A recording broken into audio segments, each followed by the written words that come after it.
금년에 우리나라는 우한 코로나 바이러스로 인해서 모든 것이 바뀌어지는 그런 놀라운 현실을 경험하고 있습니다.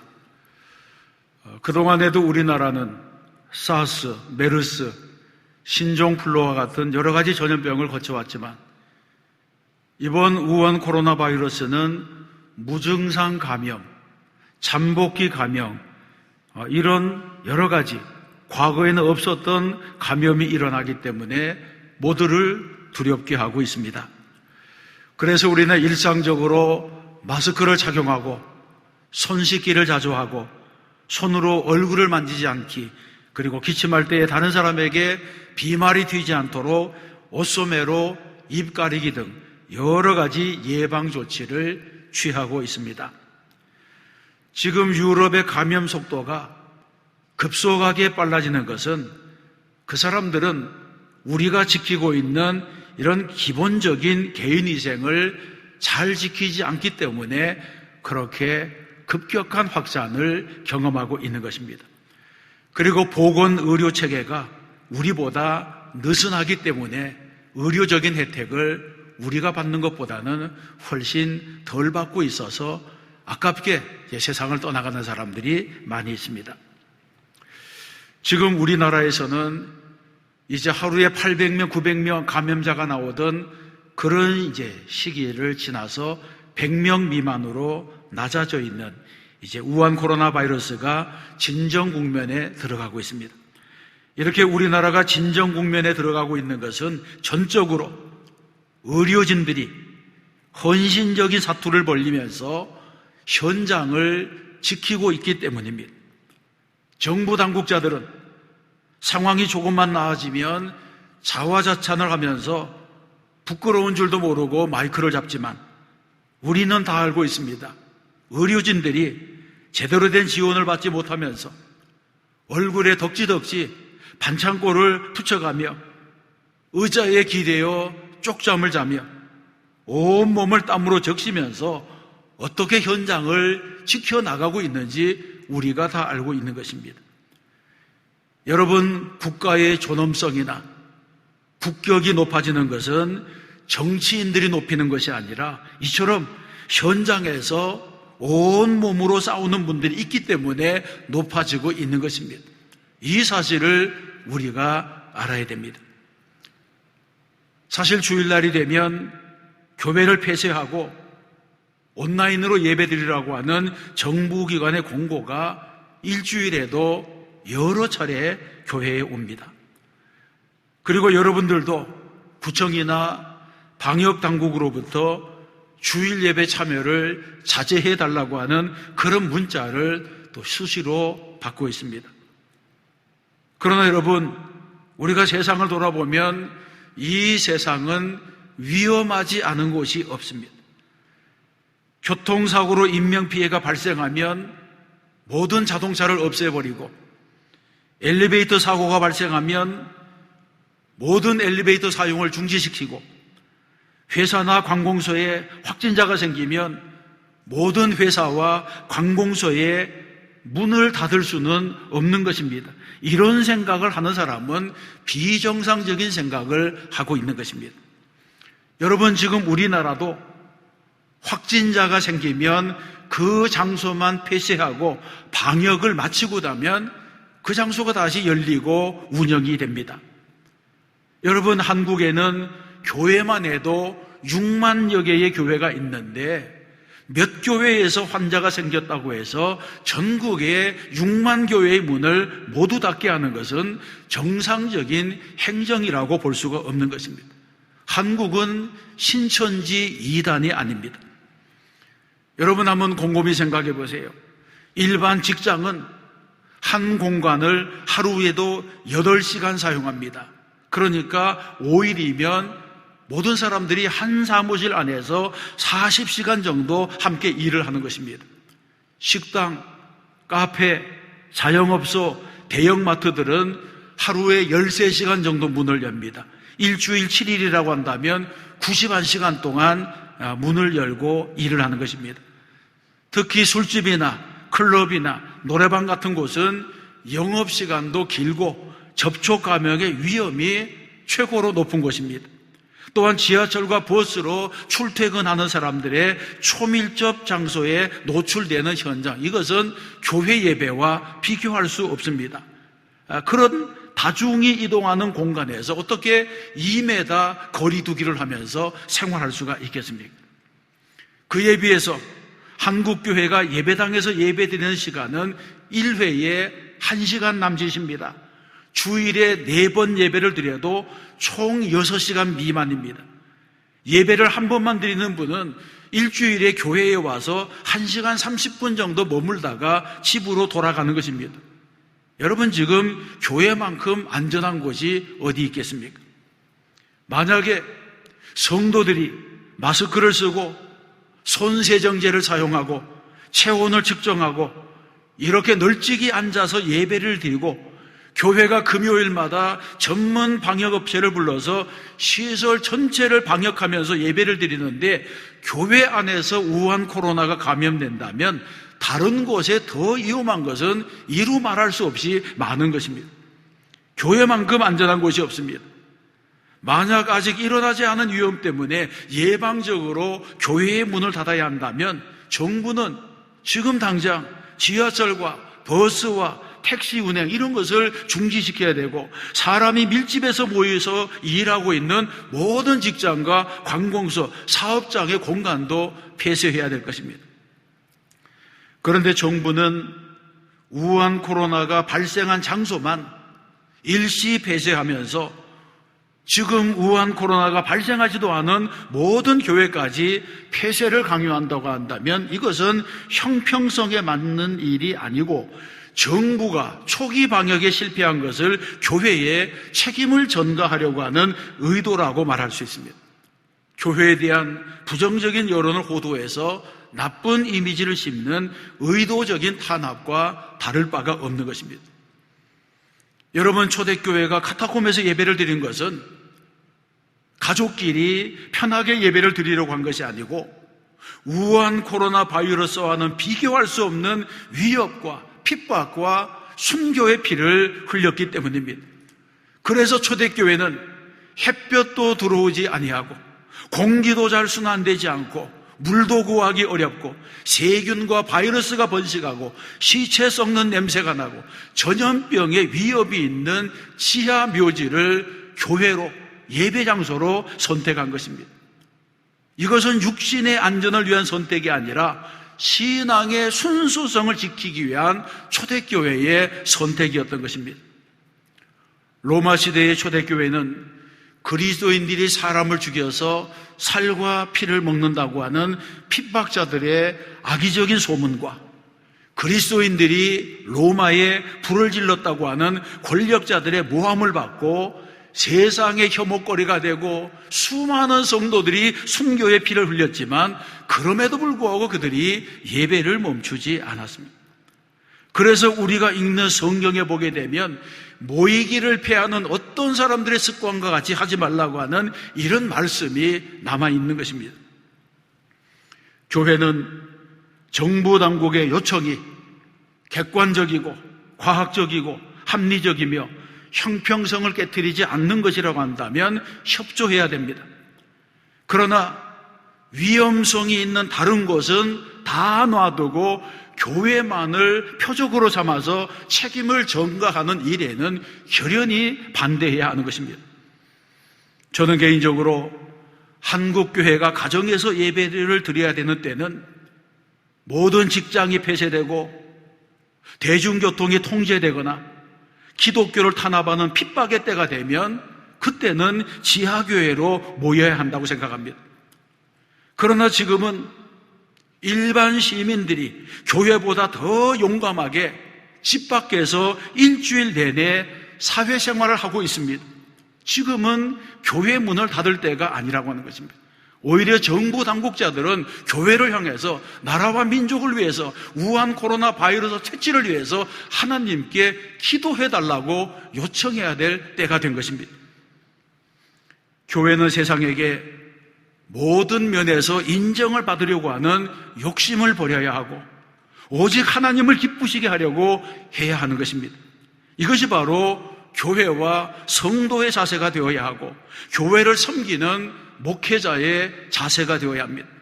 목회자들은 이제 내가 사람들에게 좋게 하랴, 하나님께 좋게 하랴, 사람들에게 기쁨을 구하랴, 내가 지금까지 사람들의 기쁨을 구하였다면 그리스도의 종이 아니니라고 하신 이 말씀을 기억해야 됩니다.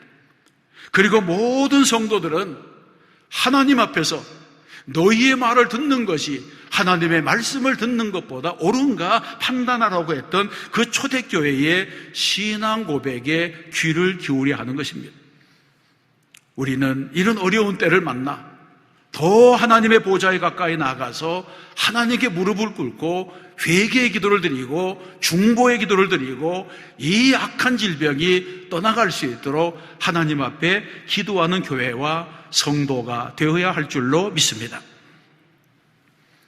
이제 오늘은 지난주에 이어서 엘리야가 어떻게 영적인 침체와 낙심에서 회복되었는지에 대해서 말씀하고 있습니다. 엘리야는 내일 이맘때에 죽이겠다고 하는 이세벨의 말을 듣고 내일이 오기 전에 북쪽 갈멜에서부터 남쪽 부엘세바까지 도망을 갔습니다. 그리고 거기서도 광야로 하루길을 더 들어가서 로뎀나무 아래 숨었습니다.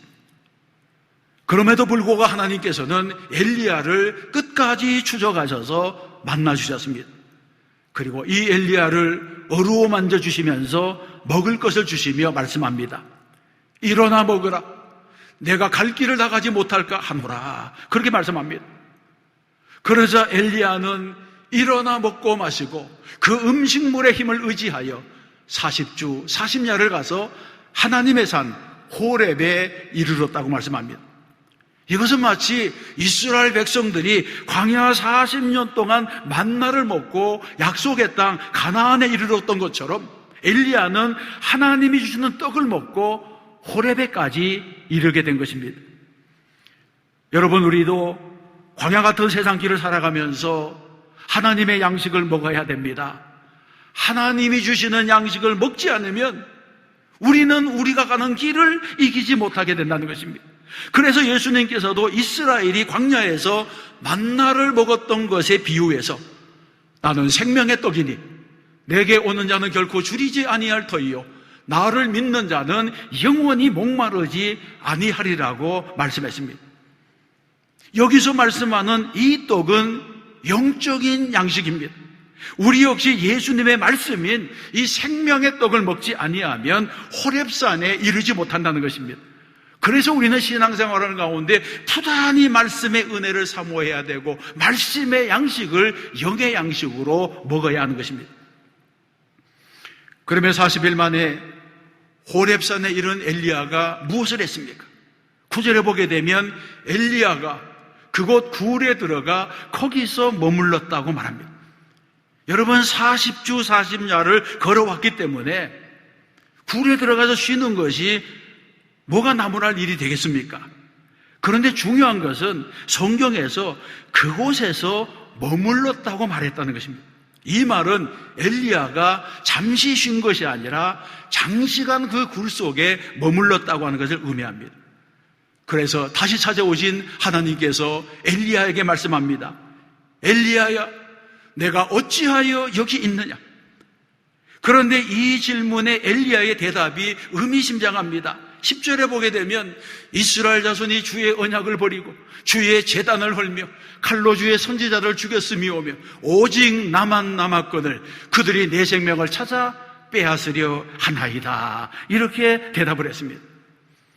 여러분, 이 한 절의 대답은 엘리야가 부엘세바로부터 호렙산까지 걸어오면서 40일을 낮밤으로 무엇을 생각했는지를 보여주는 말씀입니다.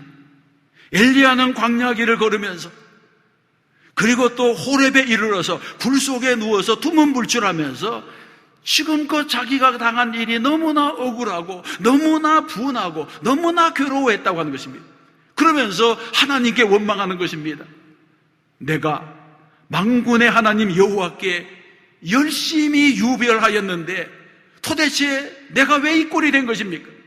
왜 내가 도망자가 된 것입니까? 왜 나를 이렇게 만드셨습니까? 하나님이 하신 일은 불공평합니다. 이런 원망의 말이 이 한 절의 말씀 속에 숨어 있는 것입니다. 여러분 가운데도 지나간 세월에 잃어버린 것들을 되짚고 어제의 실패, 어제의 좌절, 과거에 이루지 못한 일의 아쉬움 때문에 늘 마음에 갈등하고 고민하고 그런 일들이 생각날 때마다 분노가 끓어오르는 그런 분이 있습니다. 그런 분은 먼저 치유하시는 하나님을 만나야 됩니다. 치유하시는 하나님을 만나야지 회복이 된다는 것입니다. 하나님께서는 좌절 가운데 있는 엘리야를 어떻게 일으켜 주셨습니까? 먼저 하나님은 엘리야의 넋두리를 들어주셨습니다. 엘리야는 하나님께 내가 만군의 하나님 여호와께 열심히 유별했다고 그렇게 말합니다. 실제로 여러분 성경에 보게 되면 엘리야만큼 열정적으로 사역했던 선지자가 그렇게 많지 않습니다. 그런데 엘리야가 왜 이 말을 자기 입으로 하는 것입니까?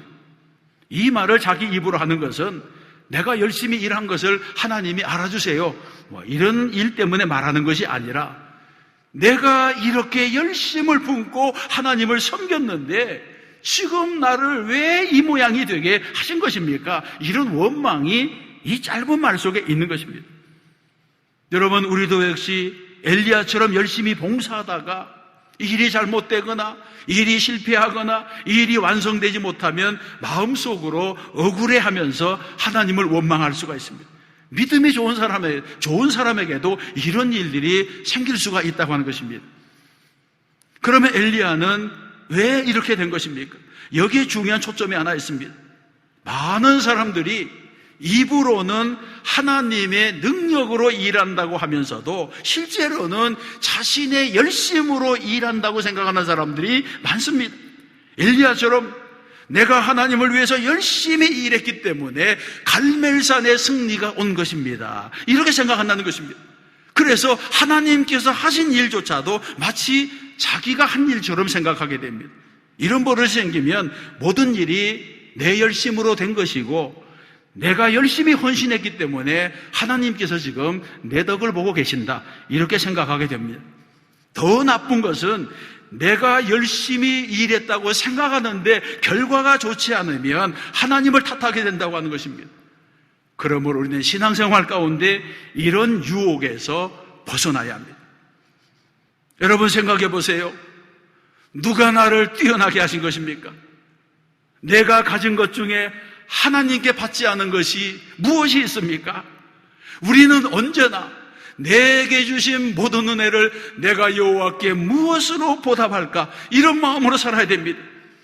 바울도 고린도전서 4장에서 말하기를 누가 너를 남달리 구별하였느냐? 내게 있는 것 중에 받지 아니한 것이 무엇이냐? 내가 받았은즉 어찌하여 받지 아니한 것 같이 자랑하느냐? 이렇게 말하고 있습니다. 열심히 나쁜 것이 아닙니다. 그러나 자기 열심에 도취가 되어서 하나님이 하신 일마저도 마치 내가 해낸 것처럼 생각하면 사탄의 올무에 걸리기가 쉽다고 하는 것입니다. 교만은 패망의 선봉이기 때문에 교만해서 넘어지는 일이 일어나게 됩니다. 그러므로 우리는 언제나 하나님의 은혜를 기억해야 됩니다. 우리는 언제나 바울처럼 내가 나 된 것은 하나님의 은혜로 된 것이니 내가 모든 사도보다 더 많이 수고하였으나 내가 한 것이 아니요 오직 나와 함께 하신 하나님의 은혜로다, 이런 고백을 하면서 살아가야 하는 것입니다. 우리는 영적인 교만에서 벗어나고 영적으로 우쭐거리는 일에서 조심해야 됩니다. 그렇지 않으면 좋은 일을 하고도 하나님께 인정받지 못할 때가 있다는 것입니다. 그런데 이렇게 하나님께서 엘리야에게 다가오셨음에도 불구하고 엘리야는 계속해서 투덜거렸습니다. 오직 나만 남았다는 것입니다. 여러분, 어떻게 보면 이런 넋두리는 옳은 말인지도 모릅니다. 이스라엘이 하나님을 떠나서 우상을 섬길 때에 아합 왕 앞에 가서 담대히 하나님의 심판을 선포한 것은 엘리야밖에 없었습니다. 갈멜산에서 바알의 선지자들과 대결해서 승리한 것도 엘리야 한 사람의 헌신이었습니다. 그래서 엘리야는 오직 나만 남았다고 말할 자격이 있는 것입니다. 그런데 엘리야가 이렇게 말할 때에 하나님이 뭐라고 말씀하십니까? 내가 이스라엘 가운데에 7,000명을 남기리니 다 바알에게 무릎을 꿇지 아니하고 다 바알에게 입맞추지 아니한 자니라, 이렇게 말씀합니다. 엘리야가 모르는 7,000명의 남은 자가 있다는 것입니다. 남은 그루터기가 아직도 든든히 존재하고 있다고 하는 것입니다. 그렇습니다. 우리는 신앙생활하는 가운데 나만 바르게 믿고 있고 나만 바르게 섬기고 있고 나만 주님께 기도하고 있다고 생각하면 안 됩니다. 이런 생각은 위험합니다. 나는 다른 사람들보다 더 열심히 하나님을 섬기고 있다고 하는 생각이 자칫 잘못하면 바리새인의 위선에 빠질 수가 있는 것입니다. 물론 엘리야의 말은 다른 선지자들이 모두 죽임을 당하고 자기만 남았다고 하는 이런 안타까운 표현이 이 말 속에 있을 것입니다. 그러나 이런 생각일지라도 비록 엘리야가 자신의 열심을 내세워서 남을 멸시하지 않았을지라도 자기 한 사람과 다른 모든 사람들을 비교하는 모순이 여기에 있다는 것입니다. 여러분, 나 혼자 모든 일을 다 한다고 하는 생각은 위험한 생각입니다. 특별히 하나님의 일은 더 그렇습니다. 어느 누구도 하나님의 교회를 자기의 한 손으로 일으키지 못합니다. 사도행전에 보게 되면 교회에는 바울도 필요하고 베드로도 필요하고 아볼로도 필요합니다. 씨를 뿌리는 사람도 필요하고 물을 주고 가꾸는 사람도 필요합니다.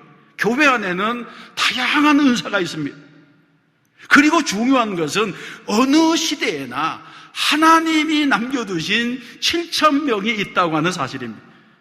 우리는 이 7,000명의 거룩한 그루터기들이 되어야 할 줄로 믿습니다. 우리는 우리 자신이 하고 있는 이 일에 집중해서 다른 사람을 낮추어 보거나 다른 사람을 정죄하는 사람이 되면 안 될 것입니다. 자, 이제 하나님께서 엘리야의 기도에 어떻게 응답하십니까? 하나님께서 엘리야에게 너는 나가서 여호와 앞에서 산에 서라고 말씀했습니다. 하나님의 산 호렙에 도착하고 나서도 여전히 동굴 속에 누워서 영적인 침체 가운데 뒹굴고 있는 엘리야에게 하나님께서 새로운 표적을 보여주셨습니다.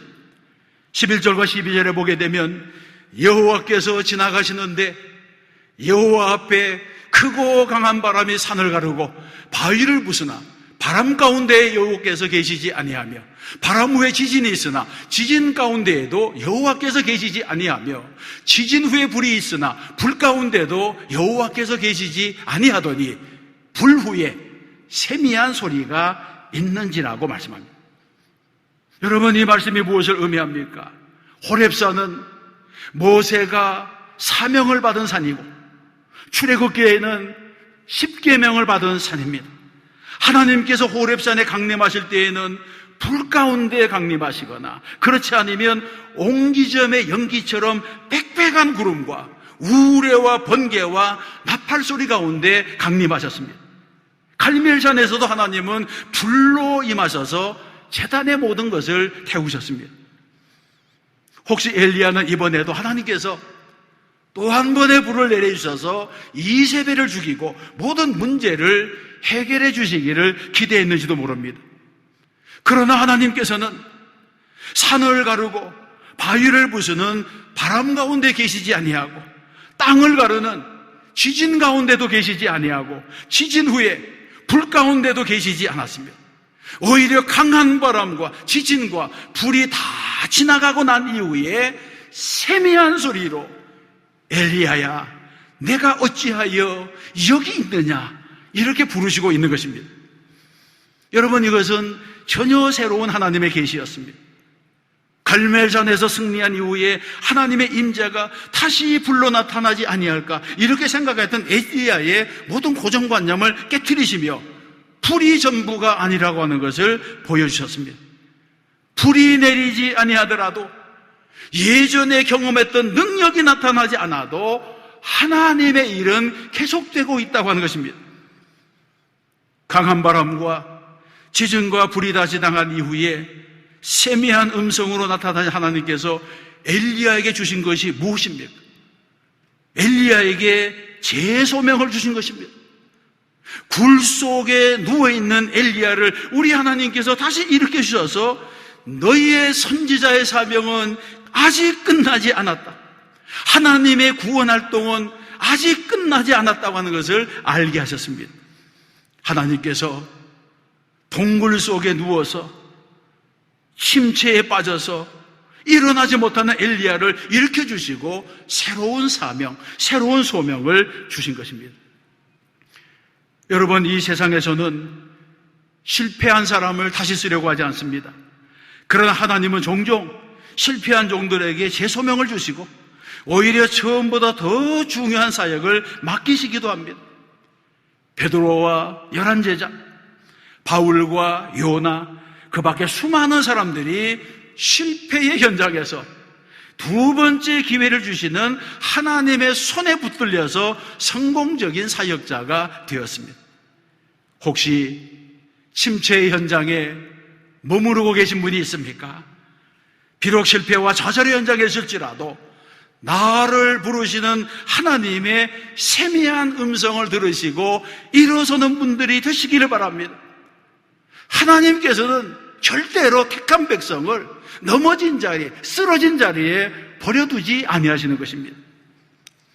사랑하는 성도 여러분, 엘리야는 비록 하나님 앞에서 죽기를 소원한 선지자였지만 그래도 그는 우상숭배로 망해가던 백성들을 인하여 의로운 심정이 상했던 사람입니다.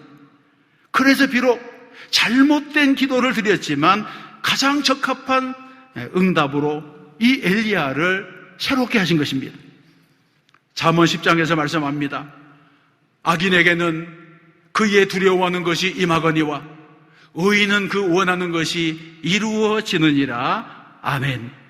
이 말씀은 의인의 진실된 소원은 하나님께서 역사하시기 때문에 그 원하는 것이 반드시 이루어지고야 만다고 하는 말씀입니다.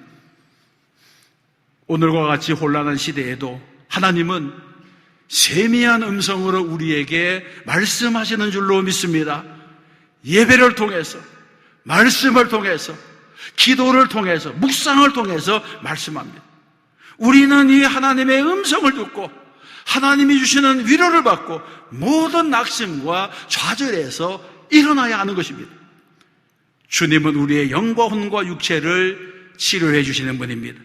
하나님은 나를 결코 홀로 버려두시는 분이 아닙니다. 하나님께서 말씀합니다. 강하고 담대하라. 두려워하지 말며 놀라지 말라. 내가 어디로 가든지 내 하나님 여호와가 너와 함께 하시느니라고 말씀했습니다. 이 약속의 말씀을 붙들고 또 한 주간 믿음으로 승리하는 저와 여러분 되시기를 주님의 이름으로 축원합니다.